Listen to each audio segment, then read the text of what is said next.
അസ്സലാമലൈക്കും പ്രിയപ്പെട്ടവരെ, ഞാനിപ്പോൾ ഉള്ളത് മലപ്പുറം ജില്ലയിലെ വളാഞ്ചേരി കോട്ടപ്പുറം ജുമാ മസ്ജിദിൽ ആണ് ഇപ്പോൾ ഉള്ളത്. ഈ പള്ളിയുടെ ഒരു വീഡിയോ ഇതിന്റെ തുടക്ക സമയത്ത് ഞാൻ എടുത്തിട്ടുണ്ടായിരുന്നു. അത് ഒരുപാട് ആളുകൾ ഷെയർ ചെയ്യുകയും ഒരുപാട് വാട്സപ്പ് വഴിയൊക്കെ പ്രചരിക്കുകയൊക്കെ ചെയ്തിരുന്നു. അപ്പോൾ ഒരുപാട് സന്തോഷമുണ്ട് ഈ പള്ളിയിലേക്ക് വീണ്ടും വരാൻ കഴിഞ്ഞാൽ. അപ്പോൾ ഇവിടെ നല്ല മനോഹരമായിട്ടുള്ള നോമ്പുതുറ ഉണ്ട്. ആ നോമ്പുതുറയിൽ പങ്കെടുക്കാൻ വേണ്ടിയിട്ട് ഇതുവഴി പോകുമ്പോൾ ഞാനും എൻ്റെ സുഹൃത്തുക്കളും കയറിയതാണ്. അപ്പോൾ ആ നോമ്പുതുറയുടെ കുറച്ച് വിശേഷങ്ങളാണ്. അതുപോലെ തന്നെ നമ്മൾ ഈ പള്ളിയുടെ വളരെ മനോഹരമായിട്ടുള്ള ഒരു ഭാഗമാണ് ഈ ഖബർസ്ഥാൻ. ഈ ഖബർസ്ഥാനിൻ്റെ കാര്യങ്ങൾ നമ്മൾ ആ വീഡിയോയിൽ മുഴുവനായിട്ട് പറഞ്ഞിട്ടുണ്ടായിരുന്നു. കേരളത്തിൽ തന്നെ ഇങ്ങനെ ഒരു മനോഹരമായിട്ടുള്ളൊരു ഖബർസ്ഥാനി ഉണ്ടോ എന്ന് തന്നെ സംശയമാണ്. അത്തരത്തിലും മനോഹരമായിട്ടുള്ളൊരു ഖബർസ്ഥാനായിരുന്നു. അന്ന് ഇവിടെ അത്ര പൂക്കളില്ല, ചെറിയ ചെറിയ ചെടികളായിരുന്നു. ഇപ്പം എല്ലാം പൂക്കളായിട്ട് വളരെ മനോഹരമായിട്ടുണ്ട്. അന്ന് ഞാൻ വന്ന സമയത്ത് ചെറിയ ചെറിയ ചെടികളായിരുന്നു. ഇപ്പം അതൊക്കെ വലുതായി ഒരുപാട് ചെടികളൊക്കെ ആയിട്ടുണ്ട്. മനോഹരമായിട്ടുള്ള ഖബർസ്ഥാനി ആയിട്ടുണ്ട്.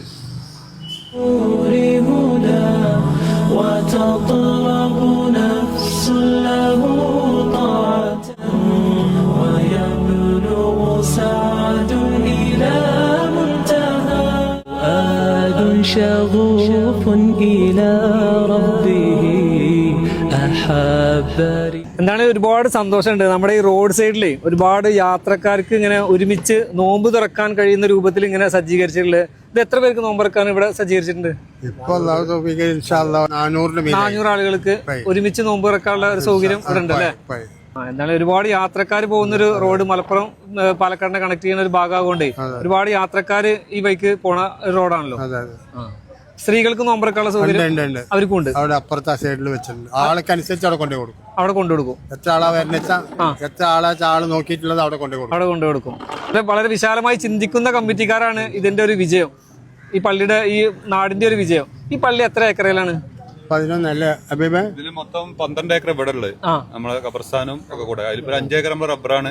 അത് ഏതാവശ്യം വരികയാണെങ്കിലും ഖബർസ്ഥാൻ തികയാത്ത സമയത്ത് നമുക്ക് വെട്ടിയിട്ട് വരുമാനമായിട്ട് ഉപയോഗിക്കുന്നുണ്ട് പള്ളിക്ക്.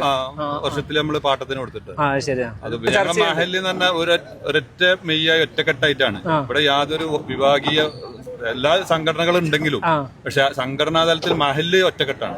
മഹല്ല് എന്ത് നേതൃത്വം കൈകൊണ്ടാലും അതിന്റെ ഒപ്പം തന്നെയാണ് എല്ലാ സംവിധാനങ്ങളും. ഭിന്നിപ്പില്ലാതെ പോകുന്നുണ്ട്. നാടിന്റെ ഒരു അനുഗ്രഹം. അതുകൊണ്ടാണല്ലോ നമുക്ക് 4 വർഷം കൊണ്ട് ഇങ്ങനെ മനോഹരമായ ഒരു പള്ളി. ജനങ്ങളെ പൈസ, നാട്ടിലെ പൈസയാണ്, പുറത്തുനിന്നല്ല പൈസ, ഗൾഫ് പണല്ല, നാട്ടിലെ ഈ ഇരിക്കുന്ന ആളുകൾ ഉൾപ്പെടെ നല്ലൊരു സംഖ്യ തന്നിട്ടാണ് നമ്മൾ ഇത് നിറവേറ്റുള്ളത്. ഏകദേശം ഒരു 7 കോടിയുടെ അടുത്ത്. ഏകദേശം എത്രത്തോളം ആയി? 25,000 സ്ക്വയർ ഫീറ്റ് അല്ലേ? നമ്മൾ 31,000 സ്ക്വയർ ഫീറ്റ് മൊത്തം വരും. എത്ര പേർക്ക് നിസ്കരിക്കാനുള്ള സൗകര്യം? 2,500 ആളുകൾ. 2,500 ആളുകൾക്ക് നിസ്കരിക്കാനുള്ള സൗകര്യമുള്ള ഒരു പള്ളി. ഇപ്പോഴത്തെ അടുത്തൊന്നും ഇത്ര വലിയൊരു പള്ളി ഇല്ലാന്നാ തോന്നുന്നു അല്ലേ? ഞങ്ങളൊക്കെ പറയണ്ടേ, പറയാൻ കഴിയില്ലല്ലോ. കാഴ്ച കൊണ്ട് ഇല്ലാതെ തോന്നുന്നു. അൽഹംദുലില്ലാഹ് എല്ലാരും പറയണത് അങ്ങനെയാണ്. പിന്നെ ഇതിന്റെ സ്റ്റൈലാണ് ഗൾഫ് നാടുകളെ അനുസ്മരിപ്പിക്കുന്ന വിധത്തിലാണ് ഇതിന്റെ രൂപകൽപ്പന ചെയ്തിട്ടുള്ളത്. ആർക്കിടെക്ട് ഒക്കെ നന്നായി ചെയ്തിട്ടുണ്ട്. അത് നന്നായി അള്ളാഹിന്റെ അനുഗ്രഹം കൊണ്ട് പണി കഴിപ്പിച്ചാൻ മഹല്ല് നിവാസികള് ആത്മാർത്ഥമായി പരിശ്രമിച്ചുകൊണ്ട് നമുക്ക് പൂർത്തീകരിക്കാൻ കഴിഞ്ഞു.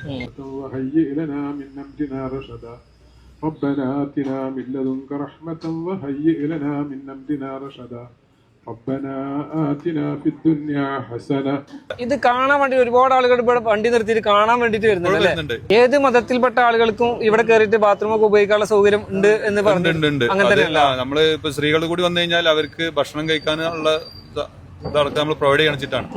ഒരു ഫാമിലി പോകുന്നുണ്ട്, പെട്ടെന്ന് അവർക്കൊന്ന് ഇറങ്ങി ഒരു ഭക്ഷണം കഴിച്ച് ഇപ്പൊ ഇത് വിശ്രമിച്ചാലും വേണ്ടില്ല. നമുക്കിപ്പോ മനുഷ്യന്മാർക്കുള്ള അടിസ്ഥാനപരമായ കാര്യങ്ങൾ കൂടി ചെയ്തു കൊടുക്കണല്ലോ. അതാണല്ലോ പറയുന്നത്. കഴിഞ്ഞ ഞങ്ങൾക്കൊക്കെ ഓരോ പാക്കറ്റ് ബിരിയാണി കമ്മിറ്റി, അത് കഴിഞ്ഞ ബിരിയാണി ഉണ്ടോ? 400 പേർക്ക് ദിവസം കൊടുക്കുന്നുണ്ട്. ഇപ്പൊ പ്രത്യേകിച്ച് നമ്മളെ ഈ കോളേജിലൊക്കെ പഠിക്കുന്ന കുട്ടികളുണ്ട്, പെൺകുട്ടികൾ, ആൺകുട്ടികള്, അവർക്കൊക്കെ അൽഹംദുലില്ലാഹ് അവരൊക്കെ കണ്ടിട്ടാണ് ചെയ്യുന്നത്. യാത്രക്കാര് എത്ര വന്നാലും 400 ആളുകൾക്ക് വരെ നമുക്ക് ഇനിയിപ്പോ കഴിഞ്ഞാൽ ഒരു ടോക്കൺ തരും. നിങ്ങൾക്ക് നിസ്കാരം കഴിഞ്ഞാൽ ഒരു പാക്കറ്റ് ബിരിയാണി തരും. ബിരിയാണി കഴിച്ചിട്ട് റാഹത്തായിട്ട് പോവാം. ഇവിടെ കഞ്ഞി വെച്ച് കൊടുത്തിരുന്നു. അപ്പൊ അതിന്റെ ഒരു ഇത് നമ്മൾ പിന്തുടരാൻ ഒരു 40-50 ഒരാളെ ഭക്ഷിപ്പിക്കുക എന്നുള്ള ഇസ്ലാമിൽ ഒരുപാട് പുണ്യങ്ങളാണ്. യാത്രക്ക് ഇങ്ങനെ പോണ ആളുകളൊക്കെ 50 വർഷം മുന്നൊക്കെ ഇവിടെ പഴയ ആളുകൾ കഞ്ഞി വെച്ച് കൊടുത്തു.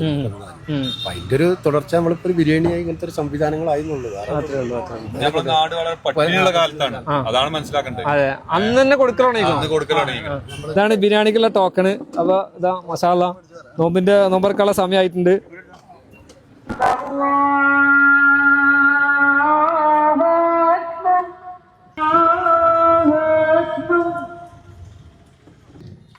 أشهد أن لا إله إلا الله أكبر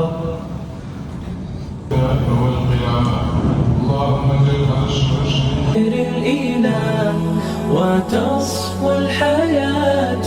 കുഞ്ഞിപ്പാക്ക, എന്താ ഇവിടെ ആളുകൾക്ക് ഇരുത്തിയിട്ട് ഭക്ഷണം കൊടുക്കാത്തത്? ഇവിടെ ടേബിളും സൗകര്യങ്ങളൊക്കെ ഉണ്ടല്ലോ, എന്താ ഇരുത്തി കൊടുക്കാത്ത? എന്താണ് ഇവിടെ വേസ്റ്റിന്റെ പ്രശ്നങ്ങളുണ്ടാവും വിചാരിച്ചാണ് ഒന്നാമത് കൊടുക്കാത്തത്. പിന്നെ നമസ്കാരത്തിന് പ്രയാസങ്ങളൊന്നും വിചാരിച്ചിട്ടാണ് അത് കൊടുക്കാത്തത്. പാർസൽ കൊടുത്തു കഴിഞ്ഞാൽ പിന്നെ പ്രശ്നമില്ലല്ലോ. അവർക്ക് വീട്ടിൽ കൊണ്ടുപോയി കഴിക്കാം, വാഹനത്തിൽ വരുന്ന വാഹനത്തിൽ കഴിക്കാം, അങ്ങനെ യാത്രക്കാരുടെ സൗകര്യമുണ്ട്.